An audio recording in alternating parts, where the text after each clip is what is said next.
Welcome back. As we promised earlier that we are going to tackle the lies of Israel regarding the Egyptian stance regarding the flow of the humanitarian aid to Gaza. Since day one, Egypt was very keen and still is very keen to guarantee the flow of humanitarian aid to Gaza, food, water, even, of course, the medical supplies. But unfortunately, there were lies by Israel in front of the International Justice Court. What are the purposes behind these lies? What should we do? How do you see the reaction of Egypt? All this and more with His Excellency Ambassador Hussein Haridi, former Assistant Foreign Minister. A very good morning to you, Ambassador Haridi. Good morning, madam. Before going into details, Ambassador Haridi, I really do not like the word denial. I mean, Egypt did not deny. Egypt fully rejects the Israeli lie in front of the ICJ. How do you see those lies and what are the purposes? I mean, the whole world, many prestigious, high-profile guests were here and they went themselves to Rafah and they witnessed themselves the Israeli way regarding or the Israeli blockage of the aid to Gaza. How do you see from even a panoramic view this situation? Well, to tell you the truth, madam, I was not surprised by the Israeli allegations concerning Egypt and the assistance to Gaza. When discussing the Israeli allegations, we have to put them into context. For the first time since the establishment of the Jewish state in 1948, it stands before the court of law. Yeah. For that matter, the highest international court of law in the United Nations system. As you may know, the International Court of Justice in The Hague is one of the 6 principal organs of the United Nations system. So this is the first time since the establishment of Israel that Israel stands before an international court of law and defending itself against the accusation by South Africa that Israel has been perpetrating genocide in Gaza since October 8th, when it unleashed its military power against the innocent Palestinians in the Gaza Strip. In defending itself, it claimed, erroneously of course, that the main obstacle of the entry of humanitarian assistance to Gaza is Egypt, which is of course completely false. For the record, Egypt is the first country in the world that insisted, that demanded that assistance enter the Gaza Strip. You may recall that in the early stages of this aggression, the American administration requested Egypt to open the Rafah crossing from the Egyptian side so that foreigners trapped in the Gaza Strip, among them, of course, American nationals, so that foreigners would be able to leave the Strip and go back to their home countries. And Egypt at the time said that, of course, the Egyptian side of the Fatah crossing is always open, but if there will be evacuation of foreign nationals from Gaza Strip through the crossing, then in the meantime, why shouldn't we introduce badly needed humanitarian assistance into Gaza? So this is I guess, refutes this Egyptian position, and this is what really happened, that the Americans agreed, and the humanitarian assistance started flowing, of course, albeit in very small quantities, against the needs, the actual needs of the Palestinians in Gaza. But ever since that, in the first week of October, or the first 2 weeks of October, humanitarian assistance began to enter the Gaza Strip. Of course, Israel, in defending its war of aggression against the Strip before the International Court of Justice, tried but failed to convince the international community that the party responsible for the slow introduction, for the slow shipment of humanitarian assistance into Gaza is Egypt. And before these Israeli allegations, the Egyptian government already had accused Israel of putting obstacles in before the introduction of humanitarian assistance into Gaza, claiming that it has a right to inspect the shipments to make sure that there are no arms or no contraband in the shipments. But however, these trucks that carry the shipments, humanitarian assistance into Gaza, are driven under the flag of the United Nations. So there is no way that shipments under the flag of the United Nations would smuggle arms and ammunition or whatever to the Gaza Strip. So as I said,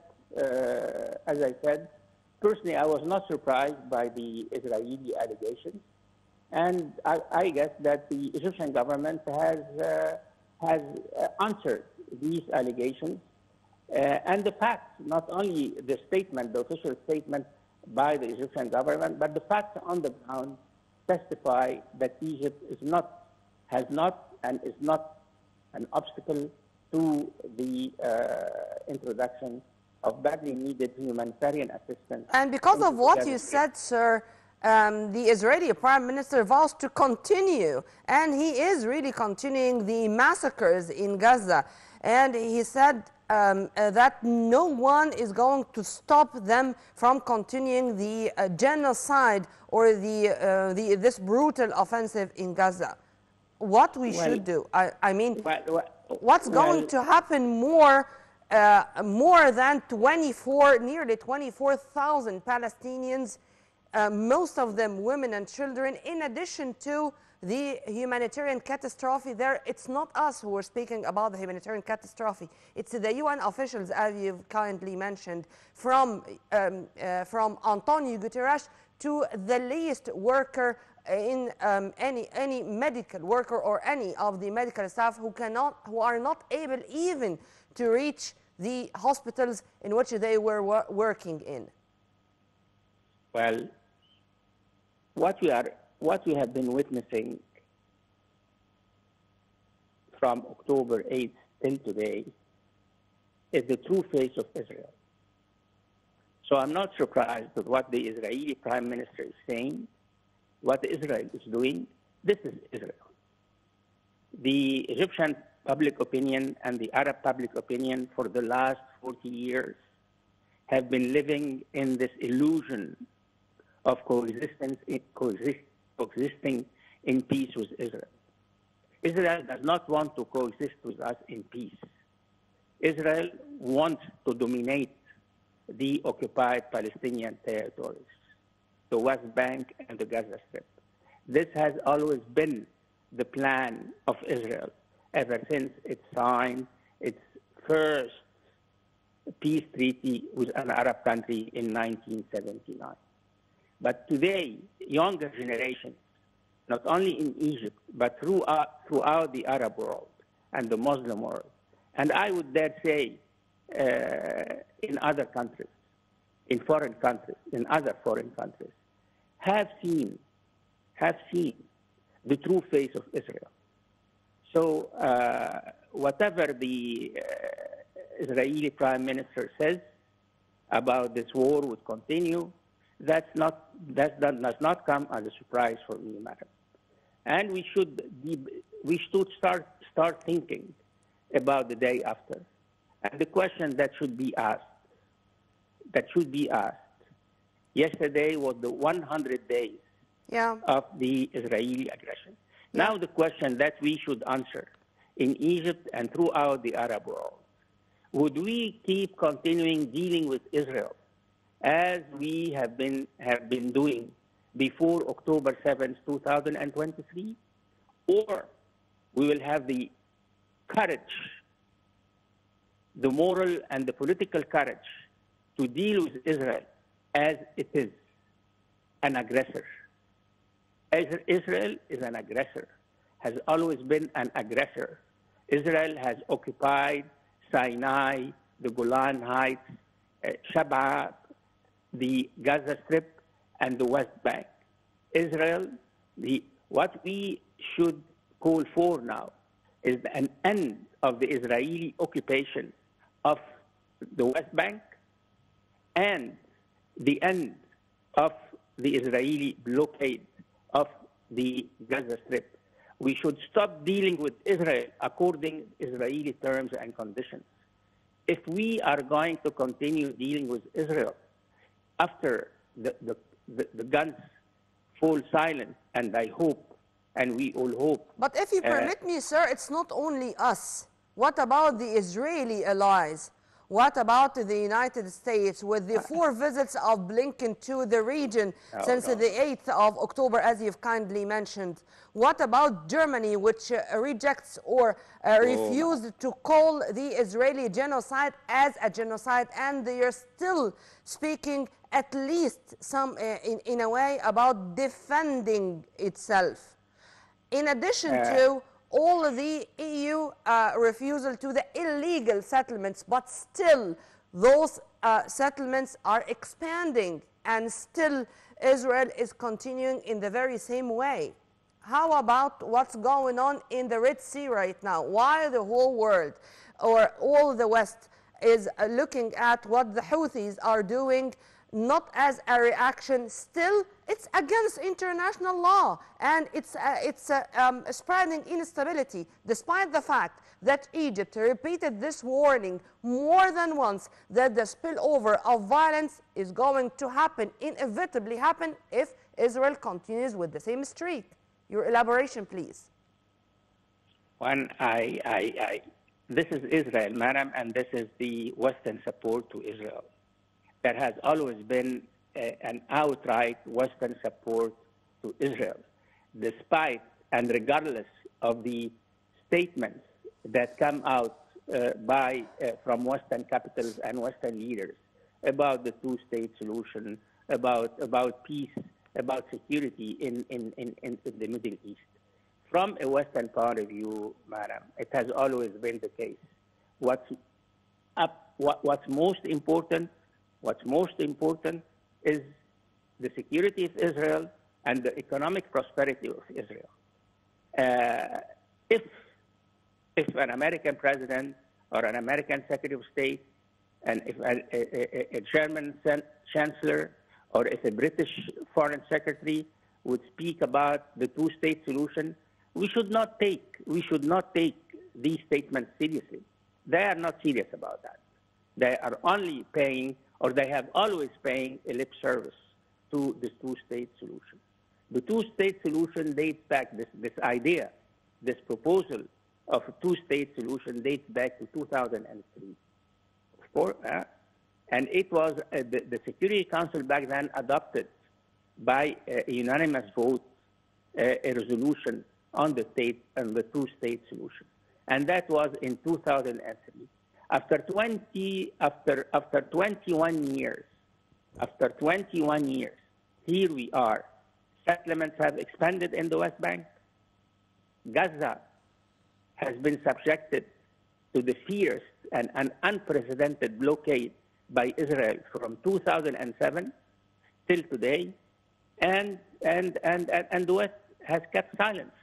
The West is speaking today about October 7th and the atrocities, between commas, committed by the Palestinian resistance movement. They are speaking about the Houthis and how the Houthis are threatening international navigation, which is true, of course. The Houthis are threatening not international navigation, but navigation, ships going to Israel in solidarity with the Palestinian people in Gaza. But the West always sidesteps the fact that the Israeli occupation of the West Bank, that the Israeli blockade of the Gaza Strip are the main sources of insecurity and instability in the region. Should you expect something different from the West?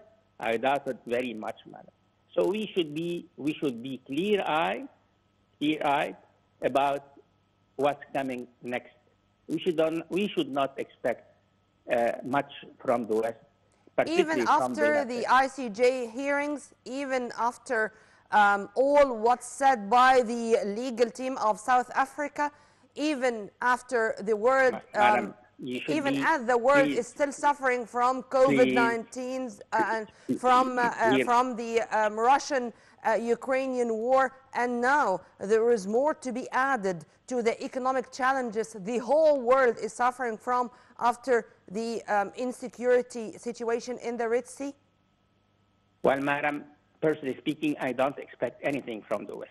As far as our security, the security of the Palestinians, the emancipation and the right of the Palestinians to exercise self-determination, the right of the Palestinians to have a state of their own, I don't expect a single step from the West. I totally agree with you, sir. I do not expect that the West are going to move. Please, we have to change the way we deal with the West. Great. But I wanted to put my question in other words, if you permit me. I'm not here speaking about Palestine. I'm not speaking about the Palestinian territories. I'm speaking about the economic challenges, inflation, soaring oil prices after the latest incidents. When the world is going to realize that what's going on is affecting them directly, far from the Middle East, far from the thousands or tens of thousands of lives claimed by the Israeli aggression. Now, the whole world is going to continue suffering from other global economic crises, supply chain, food security, you name it. So when they are going to be convinced that this is a dominoes effect? Well, madam, this is the problem. And if they can see the true causes of this problem, then it's that this is a challenge. It's the challenge. It's not ours. Ours today is how to protect and defend the Palestinians in the Gaza Strip. How can we as Arabs move together, have a joint position vis-a-vis Israel in the days to come?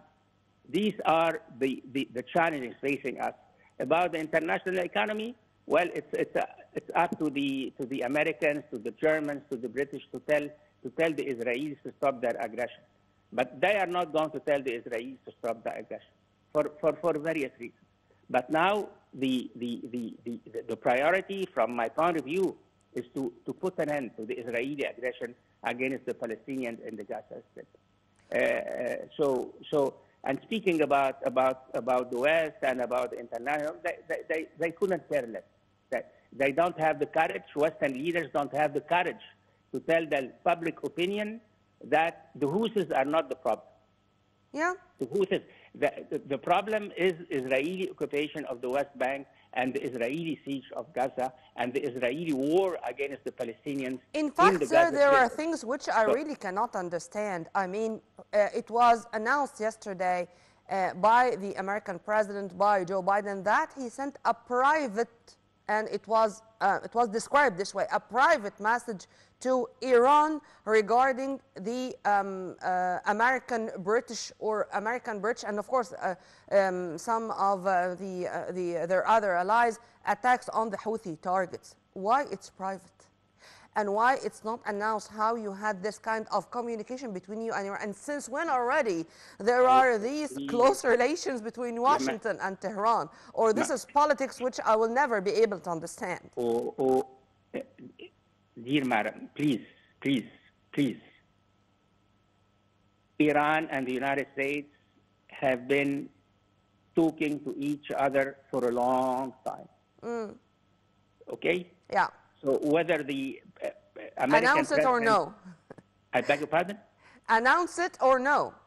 Regardless, they don't care about whether known or no, declared or not declared. But we know that there are back channels between Tehran and Washington, and these back channels date back to decades back after the Iranian Revolution. So what our main concern, our main challenge remains the Palestinian problem and the how to defend our territorial integrity and how to empower the Palestinians to face the Israeli aggression and to roll back the Israeli occupation of the West Bank. This is our most immediate and this is our most important challenge. I cannot agree more, Ambassador Haridi. Thank you very much. Thank you very much for your input, sir, and have a very good day. We were very much delighted. The same to you. The same. Thank you, sir. We were very much delighted and honored to have with us via phone His Excellency Ambassador Hussein Haridi, former Assistant Foreign Minister. And before we go, let me mention their names because I'm really proud that I was listening to their statements, to their ideas, to their descriptions, to the way they introduced the case to the whole world. The African legal team in the genocide case against Israel in the International Court of Justice. Professor John Dugard, Max du Plessis, Adila Hassim or Adila Hashim, Tembeka Nego Ketombe. Thank you very much for being human beings, for being figures of justice, and for all what you have done for our brothers in Palestine or in the Palestinian occupied territories. Right after the short break, I'm going to return back with more, so stay tuned.